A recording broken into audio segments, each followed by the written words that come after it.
Hello everyone, welcome back to the Let's Crack Judiciary exam. Guys, today in this particular video I am going to share some mnemonics which can help you to memorize articles and also some sections. So मैं constitution को deal करूंगा आज, उसके mnemonics बताऊंगा आपको. Mnemonics basically it is a memory formation, it is a short tricks जो आपको आप easily articles को याद कर सकते हो, आप sections को याद कर सकते हो. So let's begin guys. सबसे पहले कुछ टॉपिक हैं जो आपको Uttarakhand PT exam APO exam का जो पेपर है उसके लिए आपको कवर करने हैं कॉन्स्टिट्यूशन का, बिकॉज 8 से 10 क्वेश्चन आने हैं कॉन्स्टिट्यूशन से. ठीक है, सो सबसे पहले आपको इंट्रोडक्शन पढ़ना है कॉन्स्टिट्यूशन का, दैट इज अ प्रेम्बल. आपको प्रेम्बल पढ़ना है, पूरा प्रेम्बल अच्छे से मगअप कर लो.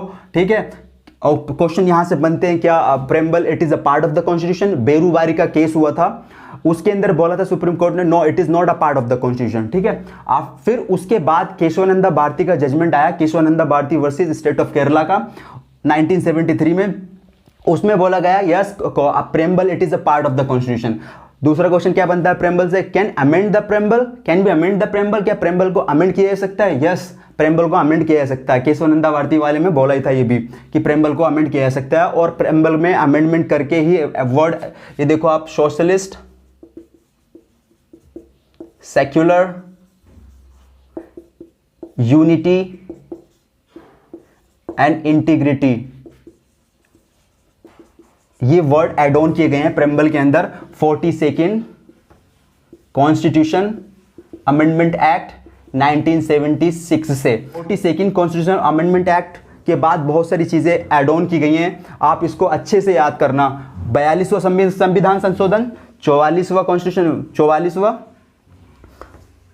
42वां संविधान संशोधन, 44th constitution amendment act and 86 constitution amendment act. ये तीनों आप जो अमेंडमेंट हैं, एक्ट हैं, ये तीनों आप अच्छे से याद करना, बिकॉज यहां से बहुत क्वेश्चन बनते हैं. कौन सा वर्ड एड ऑन किया गया है, ठीक है, ये 21 ए कब एड ऑन किया गया आर्टिकल में, वो सारी चीजें आप देख लेना.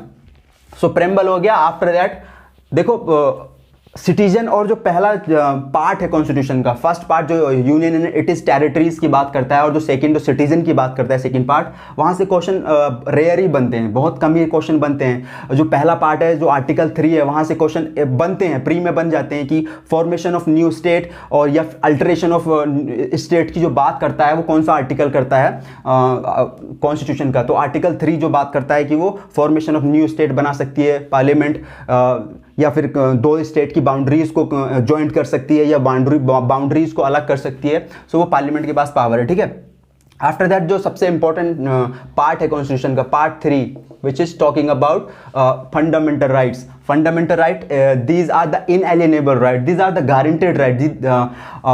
क्या है फंडामेंटल राइट? आपको मिले हुए अगेंस्ट किसके? स्टेट के अगेंस्ट. और स्टेट कहां पे डिफाइन, देखो आर्टिकल फंडामेंटल राइट्स 12 से 35 तक फंडामेंटल राइट्स हैं कॉन्स्टिट्यूशन में. ठीक है, 12 क्या करता है, 12 आपका डिफाइन करता है स्टेट को, और जो 13 है आर्टिकल वो एक नेगेटिव फॉर्म में लॉ को डिफाइन करता है, नेगेटिव फॉर्म में. ठीक है, तो वहां से क्वेश्चन नहीं बनते. 12 से बस इसी ना पूछ लेगा स्टेट को कहां डिफाइन किया गया है. यहां से जो आप बेसिकली जो आपके जो राइट्स हैं, these are the 6 type of right, 14 से 32 तक जो राइट है मेनली, जिसमें right to equality, right to freedom, right against exploitation, right to freedom of religion, right educational cultural right and the right to remedies. ठीक है, सो आपका मैं कुछ 14 है, 14 जो आर्टिकल है वो क्या बात करता है कि the state shall not deny to any person equality before the law and equal protection of the law. Protection word आया ना, आप याद रखना. मैं कुछ ये आर्टिकल आपको याद करने की एक ट्रिक बताऊंगा. देखो अब 14th में आपका क्या है कि equal protection of the law and equality before the law, protection आ गया. एक ट्रिक याद रखना आप, protection please don't eat unwrapped toffee. ठीक है, डी फॉर डिस्क्रिमिनेशन. देखो यहां 14 तो ये हो गया, 14th आर्टिकल क्या हो गया कि equality before the law and equal protection of the law. Protection यहां से निकल गया, 14th आर्टिकल खत्म. D for discrimination on the caste creed colour वाला जो सेक्शन आर्टिकल है, discrimination, prohibition of discrimination on certain ground, caste creed colour sex birth place. ठीक है, article 15 discrimination. E for equal opportunities and employment की बात करता है article आपका 16, ठीक है। N for untouchability article 17, unwrapped 17, और टी फॉर टाइटल्स अबोल्यूशन, टाइटल्स को अबोलिश कर दिया गया था, ठीक है, जब से कॉन्स्टिट्यूशन इंप्लीमेंट हुआ। सो यहां से 14 आर्टिकल याद हो जाएगा आपको। प्रोटेक्शन की बात करता है, equality before the law and equal protection of the law. Equality before the law it's a negative concept, but equal protection of the law it is a positive concept. 15 से तो एक ट्रिक है, आप it's mnemonics कह लो आप, protection please don't eat unwrapped toffee. 14 गया आपका डिस्क्रिमिनेशन वाला, 15 गया equal opportunities, 16 unwrapped untouchability and title, T for titles, जो टाइटल्स अबोल्यूशन था, ठीक है। आफ्टर दैट ये आपका राइट टू इक्वालिटी जो आर्टिकल 14 से 18 तक है। उसके बाद आपको गाइस आर्टिकल 19 जो राइट टू फ्रीडम की बात करता है। इसके अंदर जो 6 टाइप की जो फ्रीडम दिए हुए हैं, आर्टिकल 19 1A जो बात करता है, ठीक है। तो आप इसको कैसे याद करोगे, 6 टाइप की जो फ्रीडम है, इसी के अंदर पहले वो एक प्रॉपर्टी का राइट होता था, उसको बाद में उसको हटा दिया। सो एक ट्रिक है, आप याद कर लेना, आई have heard speech in assembly by association to move freely and make residence and do profession, ठीक है। जो आर्टिकल 19 के ए के अंदर जो फ्रीडम है, फ्रीडम ऑफ स्पीच है, देखो पहला मैं इस ट्रिक को डिकोड करूंगा, आप समझ लेना। आई हैव हर्ड स्पीच, तो पहले जो आर्टिकल 19 1 का ए है वो स्पीच एंड एक्सप्रेशन की बात करता है, freedom of speech and expression, ठीक है, ये आपका ए गया।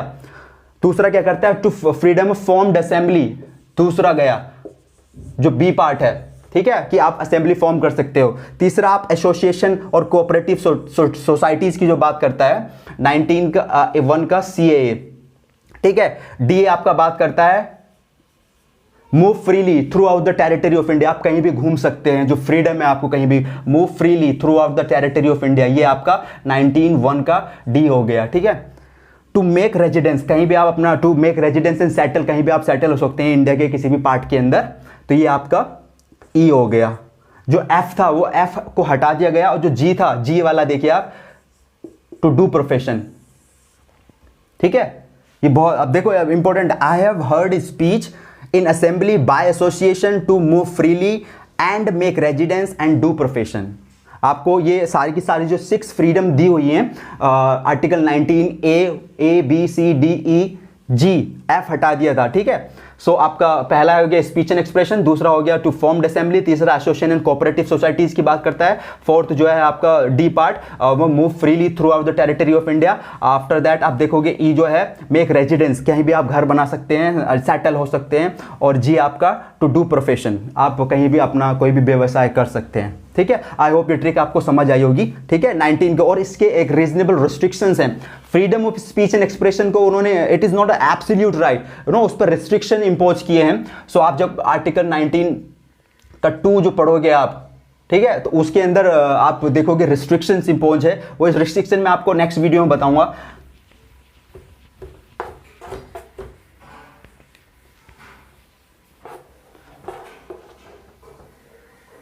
ट्वेंटी का है, 20 का 1, 20 का 2, 20 का 3, 20 का 1 पोस्ट एक्स फैक्टो लॉ की बात करता है, एंड 20 का जो सेकंड पार्ट है, सब क्लॉज सेकंड है, वो डबल जेपार्डी की बात करता है, and third doctrine of self incrimination की बात करता है, ठीक है।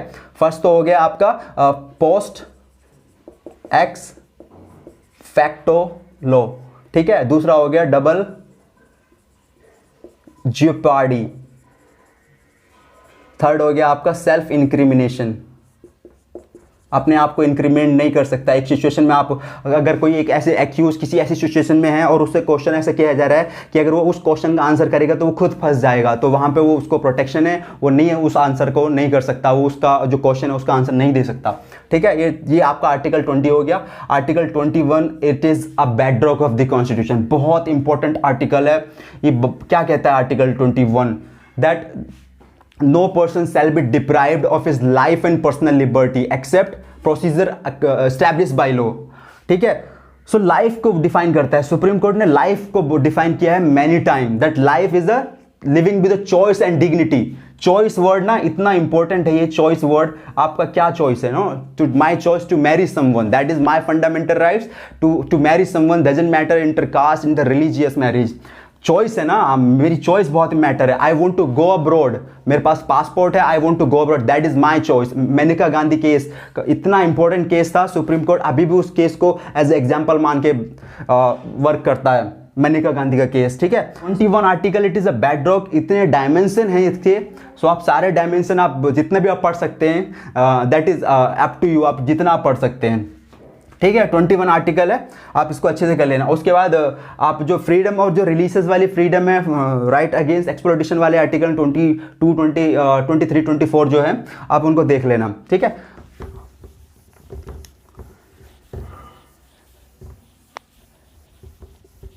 अब डीपीएसपी है, देखो पार्ट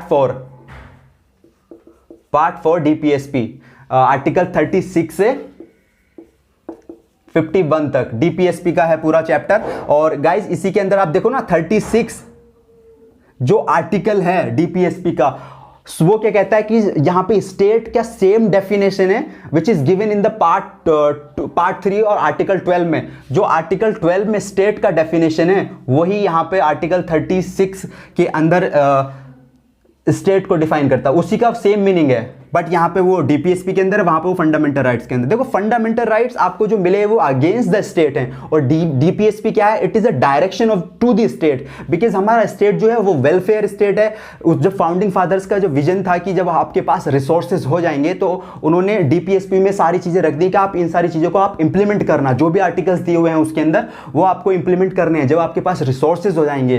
तो इसलिए बोलते हैं कि हमारा स्टेट वेलफेयर स्टेट है, ग्रो कर रहा है वो। ठीक है, तो आप देख लेना। और 51 तक इसके सारे आर्टिकल इंपॉर्टेंट है, जैसे 44 आपका यूसीसी है, यूनिफॉर्म सिविल कोड हो गया। उसके बाद आप 51A देख लेना, जो फंडामेंटल 4th A चैप्टर है, ये 4th A पार्ट के अंदर 51A कब एड ऑन हुआ था। ठीक है, फंडामेंटल ड्यूटीज, सॉरी 51A के अंदर वो फंडामेंटल ड्यूटीज का प्रोविजन, 51A के अंदर गाइस फंडामेंटल ड्यूटीज का प्रोविजन है। उस टाइम 10th ड्यूटीज थी। Duties it's a reminder to citizen, एक रिमाइंडर दिया गया था मैडम इंदिरा गांधी के द्वारा कि आप लोगों को एक पता तो चले कि आप डेमोक्रेसी में रह रहे हैं, तो किस किस चीज़ों की आपको वैल्यू करनी है। ओके, सो फंडामेंटल ड्यूटीज जो है वो 51A में, और 11th हो, अभी टोटल ड्यूटीज 11th है। 11 ड्यूटीज कौन सी एड ऑन की गई है वो आप देख लेना। ठीक है, सो अभी मैं कुछ नेमोनिक्स बताने वाला हूं जो प्रेसिडेंट को याद करने का, और अमेंडमेंट्स तो जितने आपको सारे पढ़ने हैं।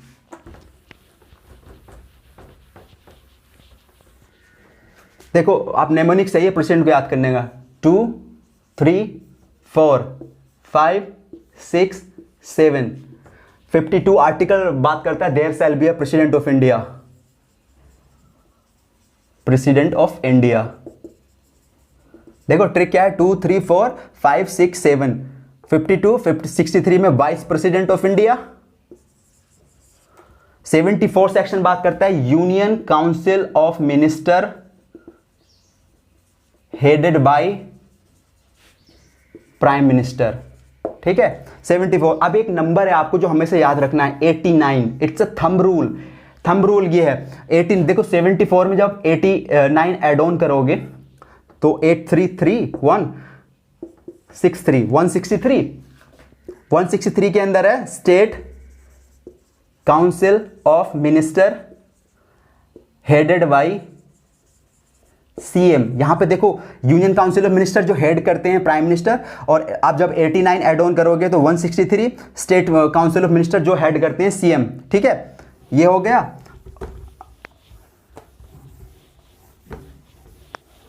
72 72 जो आर्टिकल है वो पार्डन, जो प्रेसिडेंट की पार्डन की पावर है उसकी बात करता है।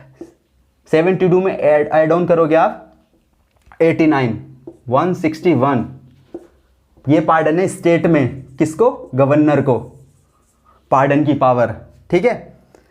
After that 102 disqualification of MP, member of parliament की डिस्क्वालिफिकेशन की बात करता है। आप इसमें 89 ऐड ऑन करोगे 191, ठीक है। डिस्क्वालिफिकेशन ऑफ एमएलए, ठीक है। सो ये 89 इज अ थंब रूल, आप ऐड करके इसको आप नंबर्स बना सकते हो और आर्टिकल्स को याद कर सकते हो। प्रेसिडेंट हो गया आपका। और गाइस जितने भी अमेंडमेंट हैं मैंने आपको बता दिया, आपको 42nd कॉन्स्टिट्यूशन अमेंडमेंट एक्ट पढ़ना है, 44th कॉन्स्टिट्यूशन अमेंडमेंट एक्ट पढ़ना है, 86 कॉन्स्टिट्यूशन अमेंडमेंट एक्ट 2002 पढ़ना है, ठीक है। और जितने भी 90 के बाद जो अमेंडमेंट हुए हैं, अभी टोटल 105 अमेंडमेंट हो गए हैं। रिसेंटली अभी आया है न्यूज में दैट 105वां कॉन्स्टिट्यूशन अमेंडमेंट एक्ट इन्फोर्स हो चुका है 15 अगस्त से, ठीक है। तो आप देख लेना। और जितने भी लैंडमार्क जजमेंट हुए हैं, जैसे राइट टू प्राइवेसी है, जस्टिस के.एस. पुट्टास्वामी का जजमेंट है, जितने भी प्रीवियसली जजमेंट हुए हैं 1-2 साल में लैंडमार्क जजमेंट, आप सारे देख लेंगे। सबरीमाला का है, you know that Hadiya case हुआ था। हादिया केस के अंदर राइट टू मैरी का उन्होंने इंट्रोड्यूस किया था। दैट राइट टू मैरी था पहले से, इट्स अ फंडामेंटल राइट्स, बस उन्होंने और उसको ग्लोरीफाई कर दिया और मॉडिफाई कर दिया। Right to marry it's a fundamental rights. Hadiya case हुआ था केरला वाला, ठीक है। आई होप ये आपको ट्रिक समझ आई होंगी, और आपको अच्छा लगता है तो आप सब्सक्राइब कर लेना। मिलते हैं नेक्स्ट वीडियो में। Thank you.